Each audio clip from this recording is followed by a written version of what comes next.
পশ্চিমবঙ্গে ফল ঘোষণার পরপর বেশ কিছু স্থানে মারধর ভাঙচুরের খবর পাওয়া যাচ্ছে। এই বিষয়ে আরো জানাতে কলকাতা থেকে যুক্ত হচ্ছেন আমাদের সহকর্মী শুভজিৎ পুততুণ্ড। শুভজিৎ, তৃণমূলের পক্ষ থেকে অভিযোগ করা হচ্ছে বিজেপি কর্মীরা রাতভর বিভিন্ন এলাকায় হামলা করেছে।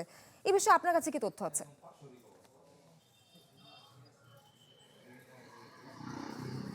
দেখুন, আমরা প্রথম থেকে একটা কথা বলে আসছিলাম যে এবারের নির্বাচন একেবারে হিংসামুক্ত নির্বাচন, রক্তপাতিক নির্বাচন হলেও নির্বাচন পরবর্তী সহিংসতা হবে। কারণ যে দুই দল, অর্থাৎ প্রধান দুই দল তৃণমূল কংগ্রেস এবং বিজেপি, দুই তরফের নেতৃত্বের তরফেই কিন্তু হিংসাত্মক যে কথাবার্তা, নির্বাচন পরবর্তী সময় তাদের দেখে নেওয়ার যে কথাবার্তা, সেটা কিন্তু এসেছে। ফলে কর্মীদের মধ্যে নির্বাচনের পরে প্রতিপক্ষকে দেখে নেওয়ার যে একটা প্রবণতা, সেটা দেখা যাবে এবং সেটাই কিন্তু হয়েছে।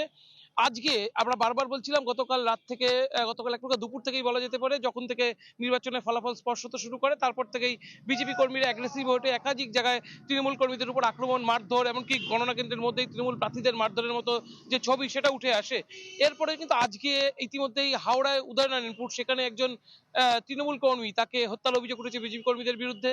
পাশাপাশি আবার একেবারে বলতে পারেন বীরভূমে, সেখানে একজন বিজেপি কর্মীকে হত্যার অভিযোগ উঠেছে তৃণমূলের বিরুদ্ধে পাল্টা। দুদিকে দুজনের হত্যার অভিযোগ উঠেছে। এখনো পর্যন্ত যদিও স্থানীয় পুলিশ প্রশাসন বলছে দুটো ঘটনার পিছনে অন্য কোনো কারণ আছে, রাজনৈতিক সম্পৃক্ততা নেই। এবং বিজেপি যারা নেতৃত্ব, তারাও বলছেন যে তাদের কর্মীদের তারা সংযত করার চেষ্টা করেছেন। আমরা নিজেরা দেখেছি, আজ দুপুরের পর থেকে একাধিক জায়গায় বিজেপি নেতৃত্বরা থানায় গিয়েছেন, পুলিশকে নিরপেক্ষভাবে তাদের ব্যবস্থা নেওয়ার কথা জানিয়েছেন। কেন্দ্রীয় যে ফোর্স, যে 500 কোম্পানি বাহিনী, যাদের এখনো পর্যন্ত পশ্চিমবঙ্গে রেখে দেওয়া হয়েছে, তাদের আরো সক্রিয় হতে তারা পরামর্শ দিয়েছেন। বিজেপি কর্মীরা বলছে তাদের কোনো যদি কর্মী এই ঘটনার মধ্যে সম্পৃক্ত থাকে, তাদের বহিষ্কার করে দেওয়া হবে, তাদের দলের সাথে কোনোভাবে জড়িত রাখার যে সম্ভাবনা, সেটা তারা উড়িয়ে দিয়েছেন। পাশাপাশি আরো একটা কথা বলা দরকার, তৃণমূল কংগ্রেসের একেবারে সেনাপতি অভিষেক, তিনি কিন্তু বারবার একটা কথা বলেছেন। অভিষেক ব্যানার্জি, তিনি বলেছিলেন যে নির্বাচন পরবর্তী সময় তিনি ডিজে বাজাবেন, অর্থাৎ তিনি নির্বাচন শেষ হয়ে গেলে বিজেপি যারা কর্মী রয়েছে তাদের তিনি মারধর করবেন, এই ধরনের বক্তব্য তিনি প্রকাশ্যে দিয়েছেন। এবং বিজেপি কর্মীরা তারা পাল্টা বলেছিলেন যারা তৃণমূল কংগ্রেস কর্মী রয়েছে তাদের ঘরছাড়া করবেন।